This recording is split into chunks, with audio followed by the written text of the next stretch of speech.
Hey, hey, everybody. I think we might be live now. Hi, guys.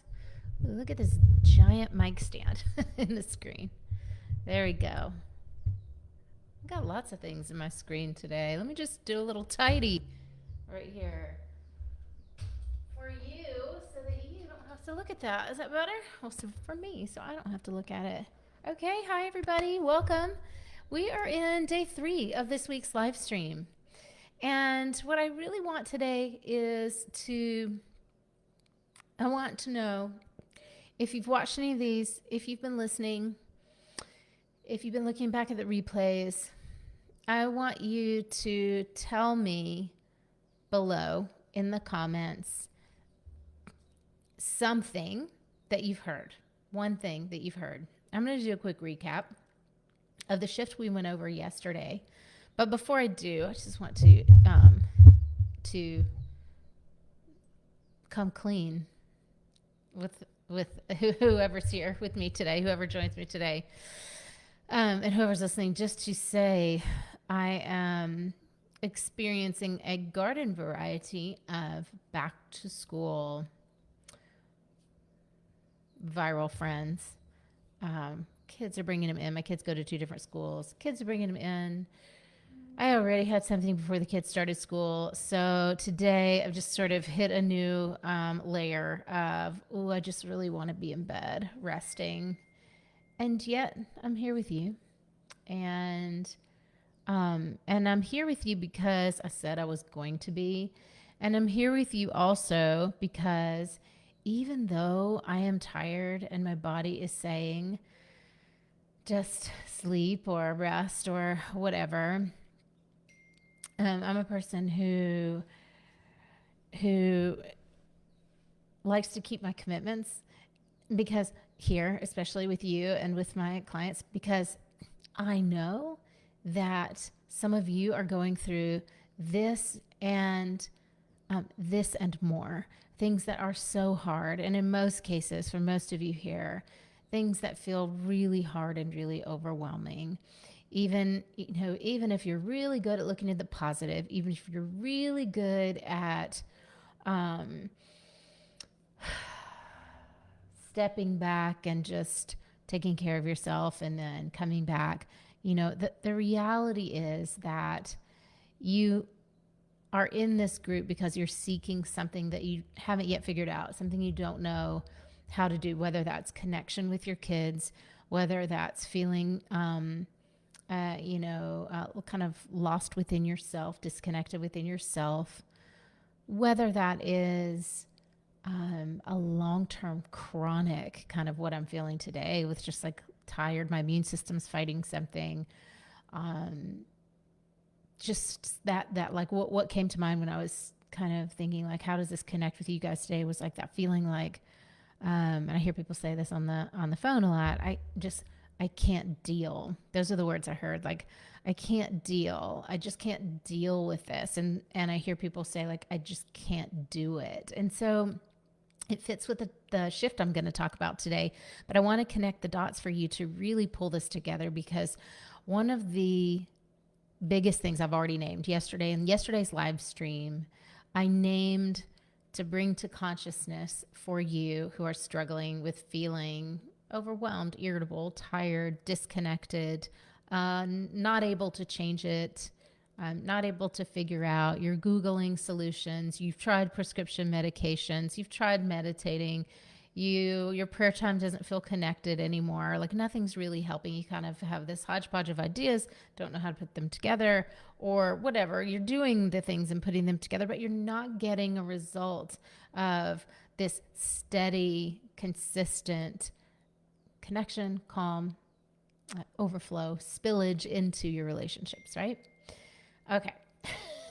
My reflexology practitioner is texting me. I'm just laughing because I reached out like, oh, what do I need today? Again, it's reflexology. And if you guys haven't tried it, it's really beautiful and healing and really can, like, for me, nip a cold in the bud. But I just need to take a moment to address this, because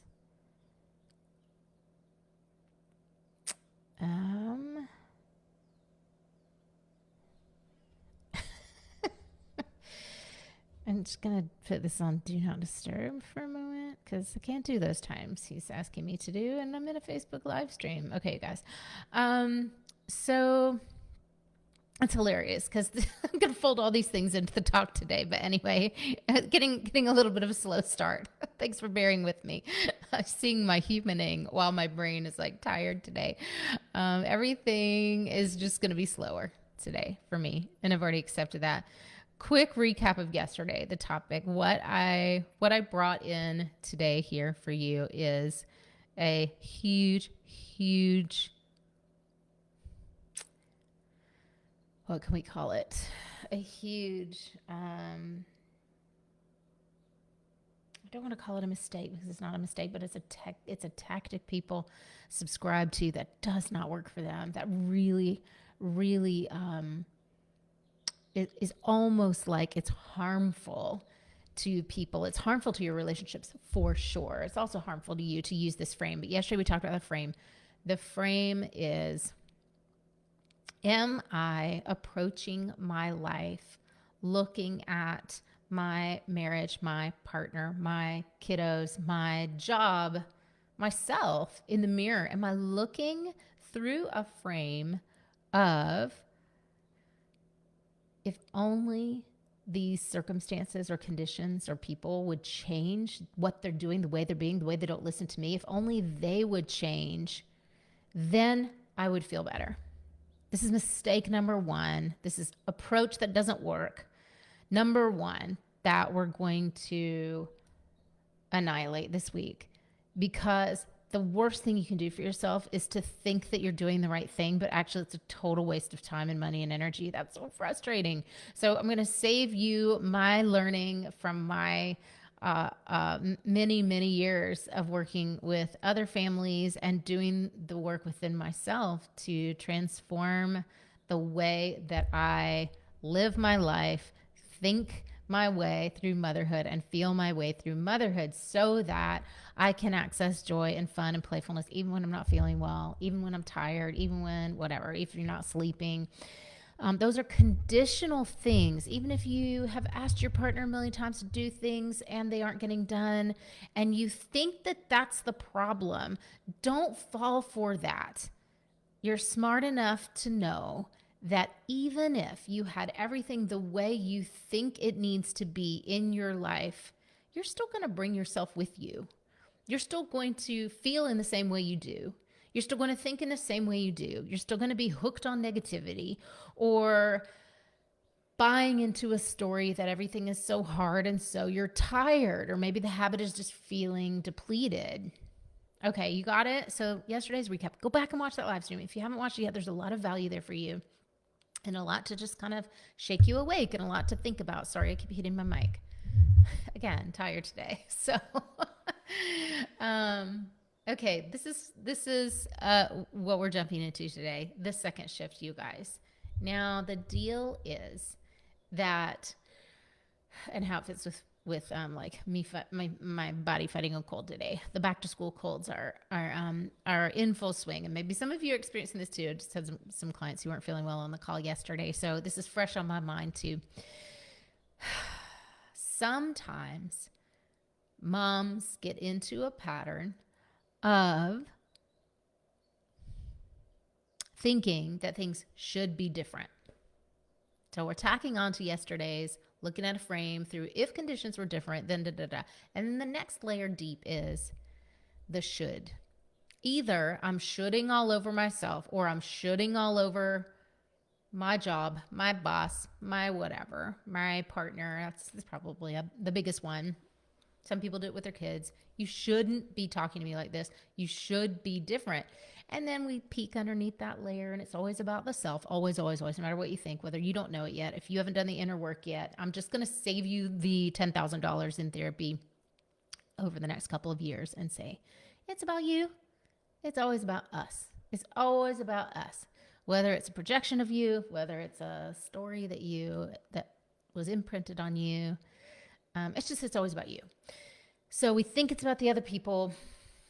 We think it's about conditions and circumstances. And then we look a little closer and we go, oh, it's about these people and their behaviors. If only they would. And then we dig a little deeper. And this shift is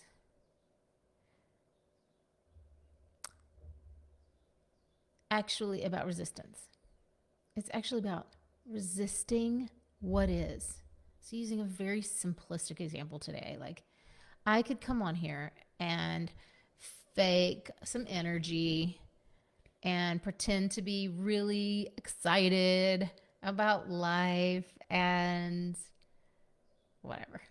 But today I am my body's doing something else. It's doing a lot of things today to fight a cold, and I'm needing rest. And so, if I were to try to push past that, that's what resistance looks like. If I were to try to ignore the signs of what's going on for me, ignore my feelings, ignore the cues my body's giving me, if I were to ignore that hunch I'm having about I need some to do something differently today. If I were to ignore the irritability, I'm not feeling irritable right now, but I'm using a lot of examples. I'm giving you a menu. If I were to ignore irritability, if I were to ignore how bothered I am by my partner when he does that thing, or my husband, if I were to ignore my irritation about some topic, and just try to push through, push past, override it because I think that I should not be bothered by it, because I think that I should be able to handle that better, because I think that I should have learned this lesson by now. What's wrong with me? Sometimes I hear people doing that. Because maybe I'm a perfectionist. Maybe perfectionism runs through you, and it drives you, and it causes you to strive, and it causes you to push hard. And when we resist what actually is happening in us, for us, even around us, when we resist that way that we feel, that mood, that problem, that argument that keeps happening again and again and again, when we resist just what it's doing to us, when we resist the reality of our situation, guess what happens? Resistance or denial or numbing out or spacing out, and it's all part of the same kind of deal, is a huge drain on your energy. So you ever notice that when you're not feeling well and you go to work anyway and you push through, like you're pulling from some deep reserve tank, some really deep place to just get through. And then, in motherhood, the deal is you're never done and you're never through. So there really isn't a finish line. There isn't. This is a marathon. And if you live from that pushing, striving, ignoring what you feel, trying to just get through, but there is no end, there is no finish line to cross, what you'll find is that you start to become depressed. You start to become exhausted. Your adrenals go off. You will start to experience autoimmune dysfunction. You will start to experience, sometimes it starts more like anxiety amped up comes first, and then we hit more like the low, that like long kind of depressive state. So, ringing any bells for you guys, this shift is about noticing where you are in denial of what is not working for you and not making it about somebody else or something else. And I also want to be really clear about this. I am not saying that you should do anything, but I'm definitely not saying that what you should do is turn toward yourself and go, this is all your fault. that you're so unhappy. That's not the answer. The answer is to go, oh my God, this is a real problem. Like it is true that, tiny example, that I'm not feeling well today, that my energy is lower today, that my body is saying rest, but I'm committed and I want to be here and I want to help you guys. So that's true for me. I could try to deny it, ignore it, push past it. You know what else I could do? I could just make it wrong.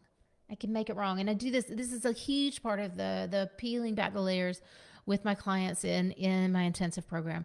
In that deep therapeutic work, when we're really shifting and changing the scope of the reality and how you see yourself as a mom and how you create that with your family from joy, from love, we have to address that, because if we don't address all the things that you're making wrong and figure out why you're doing that and figure out how to like help you to really transform that dynamic within yourself, then that pattern just crops up somewhere else. You eliminate it in one place, but it's like a weed and it crops up in someplace else. And then you're making yourself wrong for how you're not keeping everyone happy, or you're making yourself wrong for not making enough money, or you're making yourself wrong for working and being away from your kids, you know, for 60 hours a week or for 30 hours a week or whatever it is.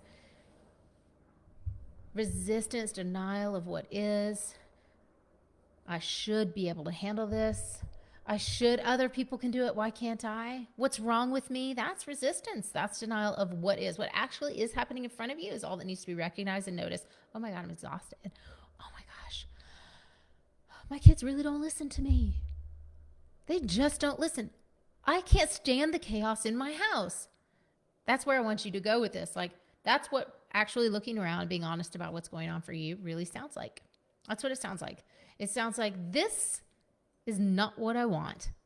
This is not what I want. What I want is calm. What I want is to feel in charge of my house. What I want is to be able to know what I need and get people to respect that. I want to know my kids feel respected and loved. I want to know I'm being that mom for them. Okay, so a huge shift to make then is to stop making it wrong. Stop noticing what you want and need and feel and making it wrong, resisting it, trying to push past it. Just drop those pieces. Just let the dominoes fall. Let it fall. Sometimes things have to crumble before we can rebuild them and make something new that works. We have to let it crumble. And you may be afraid that in the crumbling that you'll be left or abandoned, or you will want to scrap your whole life and start over again. And it's highly unlikely. It's highly unlikely that any piece of that will happen. But you will open to an opportunity of seeing, we're going to get into this more tomorrow, what happens when you actually start to see things for what they are. When you stop trying to numb out, distract, resist, push through, ignore, and just go, this is what it is. I'm going to see it. So to reiterate, yesterday I taught you how to assess the frame you're looking at your life through. Is it the one that drains your energy, that causes chaos emotionally in your people, in yourself, in your family? Or is it one that's going to help you grow? And today, again, to recap this shift, in your approach to motherhood, what stance are you taking? Are you just blowing right past what feels hard, what you need? What's the truth of the situation that you got going on? And it's okay if it's not good, if you don't like it. Awesome. Let's admit it. Let's name it. Let's say it for yourself. Look yourself in the eyes, in the mirror, and say, because I care about you, I'm going to admit that the way this is going is not working and we need a change. And that's it for today. And I don't want you to try to figure out, really hear me when I say this. I don't want you to try to figure out the how on your own. That will take you out of being with the present moment, being with yourself and going, what if I just put this down? What if I just put this burden down instead of trying to fix it, carry it, push past it, ignore it, distract myself from it? What if I just put it down and put it down? And tomorrow we're going to talk about what to do next. Love you all so much. I'm here to show you a version of motherhood, a vision for your motherhood that is creative and fun and restful when you need it to be, and that brings you fulfillment and peace and is an extension of your essence of who you are. Taking these steps this week with me will open that up for you. It will open it up for you. The attention you give to your kids, to your work, to your home, if you gave an ounce of that to yourself, an ounce, you could make incredible change. So show up for yourself here. Show up an ounce of how much I'm showing up for you, and watch what can happen for you. All right. Tell me how it's going for you. Drop me some comments. See you tomorrow, same time.